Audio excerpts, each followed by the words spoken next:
Bonjour à vous tous et bienvenue sur la chaîne Bien vivre avec sa maladie.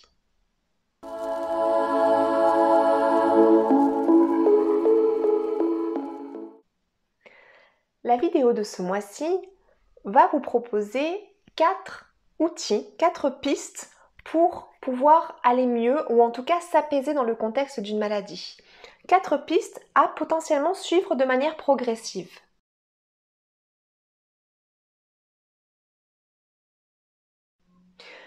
La première piste consiste avant toute chose à aller vers de la détente, vers de la visualisation positive, à travailler la relaxation, à travailler son imagination. Pour la simple et bonne raison qu'il s'agit ici de pouvoir rebooster, redynamiser notre cerveau reptilien. Qu'est-ce que le cerveau reptilien ?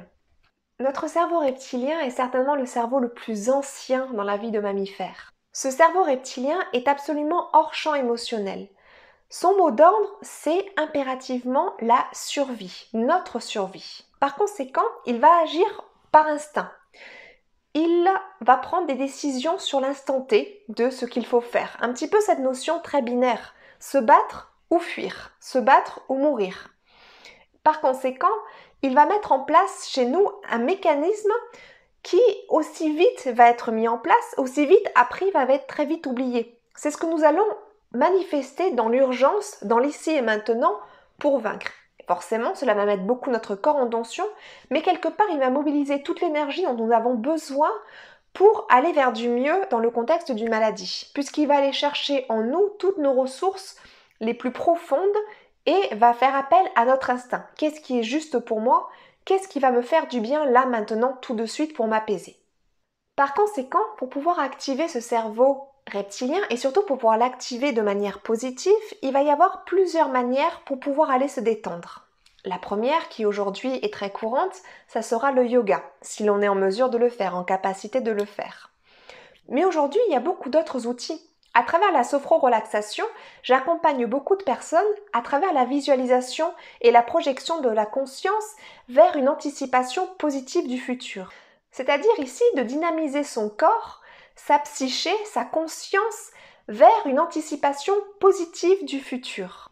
Et aussi, surtout dans cette dynamique de s'apaiser, de pouvoir reconsidérer son corps et de pouvoir à nouveau se recentrer sur son corps et sur son ressenti plutôt que de rester uniquement au niveau du mental. Par conséquent, le yoga, des techniques de sophrologie ou de sophrorelaxation, la respiration consciente, j'en ai beaucoup parlé dans diverses vidéos et j'en ai parlé dans la vidéo numéro 10, la respiration qui est un élément crucial pour s'apaiser, pour sortir du mental et revenir principalement dans le corps, la respiration sur les 3 niveaux, à savoir le ventre, la poitrine, puis les épaules, et je vous renvoie donc à ma vidéo numéro 10. Car se concentrer sur sa respiration permet d'apaiser le mental, permet d'apaiser tout le flot de pensée et donc par conséquent de faire un petit peu redescendre ce flot émotionnel dans lequel nous nous trouvons et toute cette charge émotionnelle et cette charge mentale dans laquelle nous nous trouvons et que nous traversons, qui est très souvent activée dans le contexte d'une maladie. Un autre outil que j'utilise beaucoup, notamment au travers de la sophrologie et que je vous invite à essayer de pratiquer le plus possible, c'est la visualisation créatrice. De la même façon que l'on va faire des visualisations pour anticiper le futur de manière positive, on va pouvoir mettre en place tout un flot de visualisations dans lesquelles nous nous sommes bien, dans lesquelles nous nous sentons bien, potentiellement à faire remonter à la surface des souvenirs positifs pour nous mettre dans un état positif qui potentiellement peut alors faire travailler notre cerveau dans une dynamique autre que le flot de pensées négatives qui nous tire vers le bas. Et donc on en revient à cette dernière partie de ce premier outil qui est la détente, la relaxation et la visualisation positive, c'est la pensée positive. Et là, je vous en réfère à ma vidéo dernière, numéro 14 ou numéro 15, sur le thème de la pensée positive. Car plus on va aller vers cet élan-là, ça n'est pas du déni, comme je le répète plusieurs fois, plus on va aller vers cet élan-là, plus on va quelque part créer des connexions synaptiques au niveau du cerveau et donner une autre manière de fonctionner. On va changer son filtre, on va potentiellement changer sa dynamique de croyance, celle qui nous limite en tout cas, celle qui nous bloque, pour appréhender le futur avec une plus belle énergie qui nous permettra potentiellement de faire face plus facilement aux événements qui sont difficiles à vivre.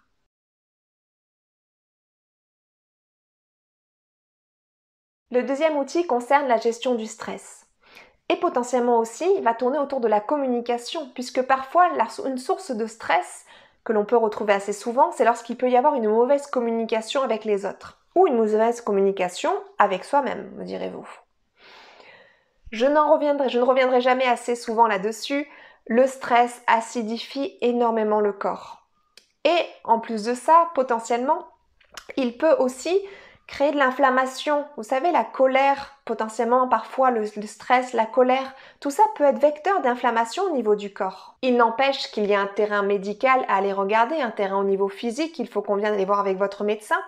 Mais peut-être en vivant dans un état un petit peu moins stressé, et donc en utilisant les premiers outils dont je vous ai parlé, à savoir le yoga, la respiration ou la visualisation positive, on peut éventuellement travailler à faire baisser son niveau de stress. Au-delà de ça, il y a d'autres outils à mettre en place qui sont vraiment adaptés à chaque personne et dans laquelle je vous recommande une fois de plus de apprendre à vous connaître le plus possible, apprendre à comment vous fonctionnez, apprendre votre besoin, qu'est-ce qui vous met en stress, qu'est-ce qui est stressant pour vous, facteur de stress, et potentiellement, quelles sont les stratégies, les différentes stratégies que vous pouvez mettre en place. On parlera ici de stratégies physiologiques, on parlera de stratégies psychologiques et de stratégies au point de vue physique, ce que vous pouvez mettre aussi en place d'un point de vue physique. Et encore une fois, j'en reviens à ce que je dis souvent, mieux on se connaît, plus on sait qui on est et comment on fonctionne, plus on peut mettre en place des choses qui nous conviennent et fuir ce qui nous fait du mal et ce qui ne nous convient pas.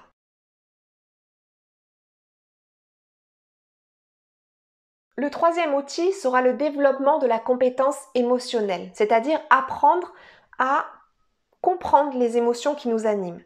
J'ai fait de nombreuses vidéos sur le thème des émotions et notamment des articles aussi sur le blog Bien vivre avec sa maladie, sur lequel vous pouvez apprendre à comprendre vos émotions et de quelle manière elles fonctionnent pour vous. Dans un premier temps, ce sera peut-être prendre conscience des croyances limitantes que vous avez, la paire de lunettes qui potentiellement vous fait voir le monde avec une certaine couleur. Oh, le monde est plein de dangers. Par exemple, si c'est ma croyance, tout le monde va me vouloir du mal. Et donc, forcément, émotionnellement, ce sera compliqué pour moi. Ça va potentiellement me mettre en tension, me créer du stress, acidifier mon corps, etc., etc. Par conséquent, c'est de travailler sur ces croyances limitantes, d'où elles viennent, pourquoi elles sont là, qu'est-ce qu'elles expriment, et éventuellement pouvoir les travailler pour les ramener dans une dynamique plus positive. Et là, je vous en réfère à ma vidéo numéro 14. Deuxième point, donc, apprendre à gérer les émotions. Et c'est donc la vidéo numéro 15, sur lesquelles on peut parler de quelles sont ces émotions qui m'animent, lesquelles j'exprime bien et lesquelles j'exprime moins bien. Pourquoi? Qu'est-ce qui se passe et quels sont les différents blocages? On peut aussi travailler, dans le contexte de problématiques émotionnelles, on peut aussi travailler avec la thérapie émotionnelle, c'est-à-dire l'écriture. À travers l'écriture, on peut libérer parfois un certain flot d'émotions qui nous submergent, à savoir de la colère, de la tristesse, entre autres, pour pouvoir s'en libérer, ou de la peur d'ailleurs. Par exemple, dans ce contexte, il peut être intéressant d'avoir un journal de bord quotidien ou hebdomadaire dans lequel on part de ses émotions. Faire un point tous les matins pour se demander quelle est ma météo intérieure, comment je me sens aujourd'hui, qu'est-ce qui se passe pour moi, est-ce que je suis positif, est-ce que je suis bien, est-ce que je suis en colère, est-ce que j'ai des peurs, est-ce que je me sens triste ce matin. Et travailler là-dessus pour toujours la même perspective, mieux se connaître et appréhender au mieux la journée.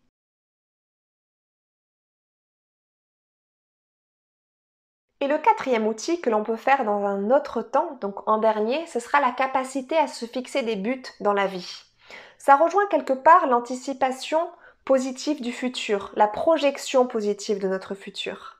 C'est très intéressant quelque part de se positionner et de réfléchir à où est-ce qu'on veut être et comment on veut être dans 6 mois, dans 1 an, dans 2 ans, 5 ans, 10 ans. Pourquoi? Parce que quelque part, si on regarde un capitaine de navire ou un commandant de bord d'avion, quelque part, ne pourront jamais se lancer sans avoir un plan d'action, une feuille de route et éventuellement un point de chute quelque part, de savoir jusqu'où on va. Lorsqu'on navigue à vue, on accueille les aléas sans trop savoir quoi en faire, plutôt à les subir que de se dire « Ok, j'ai ça, mais ça n'est pas la marge de vie que je prévois, par conséquent, j'ai envie de mettre autre chose en place. » Ou face à cet obstacle que je rencontre aujourd'hui, cela ne va pas m'empêcher d'aller dans mon objectif qui est d'ici 3 ans ou 4 ans ou 5 ans, tel objectif. et donc par conséquent de me dire comment je peux faire pour le dépasser, qu'est-ce que je peux mettre en place pour éventuellement prendre acte de cet obstacle-là, le voir, qu'est-ce qu'il vient faire dans ma vie à ce moment-là, qu'est-ce qu'il vient dire sur mon chemin à cet instant précis, et éventuellement trouver un moyen de le dépasser, quitte à être accompagné pour le faire. Encore une fois, c'est très très important de pouvoir avoir cette dynamique et cette projection du futur, plutôt que de naviguer à vue. À titre d'exemple, quand j'ai été diagnostiquée de la sclérose en plaques il y a 12 ans, quelque part, la première chose que je me suis dit, j'avais du mal encore à fixer une échéance, et cette échéance, je l'ai mise au fur et à mesure, que par conséquent, je me dis, si je vis ça aujourd'hui, si je traverse une telle épreuve, potentiellement, il doit y avoir un moyen de le sublimer et d'en faire quelque chose qui sera à la fois juste pour moi, et peut-être, pourquoi pas, de pouvoir offrir en échange quelque chose aux autres. C'est une piste de réflexion. Petit à petit, mon projet s'est affiné, jusqu'au point où, au fur et à mesure, un jour ou l'autre, je me suis mise à écrire mon histoire, puis à tenir un blog, mais toujours avec cet objectif, un jour ou l'autre, il faudra bien que j'en fasse quelque chose. Puis à me former pour devenir psychopraticienne, puis à me reformer à nouveau pour devenir sophrologue, et au fur et à mesure, j'ai fixé des étapes. Voilà où je me vois dans 5 ans, voilà où je me vois dans 10 ans. Et puis au fur et à mesure, voilà où je me vois dans 15 ans, avec une dynamique, une envie de créer des cours de groupe, d'animer des formations et aussi des accompagnements en groupe pour pouvoir aller encore plus loin, pour apporter de plus en plus de positifs et de belles énergies aux personnes qui me suivent et qui en ont l'envie. Par conséquent, je vous invite vraiment à vous positionner de là, maintenant, aujourd'hui, où est-ce que je me vois dans 1 an, 2 ans, X temps, juste pour avoir une marge de manœuvre et un carnet de bord, entre autres, pour vous dire, voilà l'objectif que j'ai envie d'atteindre, maintenant je vais y mettre les moyens. Si cette vidéo vous a plu, je vous invite donc à vous abonner en dessous. Si vous avez des questions, n'hésitez pas à écrire soit en commentaire, soit me contacter en privé si vous préférez à contact@lisa-brienne.fr, et vous retrouverez toujours plus d'astuces, toujours plus d'outils sur mon blog bienvivreavecsa-maladie.fr ou sur la page Facebook du même nom, le groupe du même nom. Et bien évidemment, si vous voulez encore aller plus loin pour un accompagnement plus poussé et plus personnalisé, n'hésitez pas à me contacter. Je vous souhaite à tous une très belle journée et je vous dis au mois prochain. Au revoir!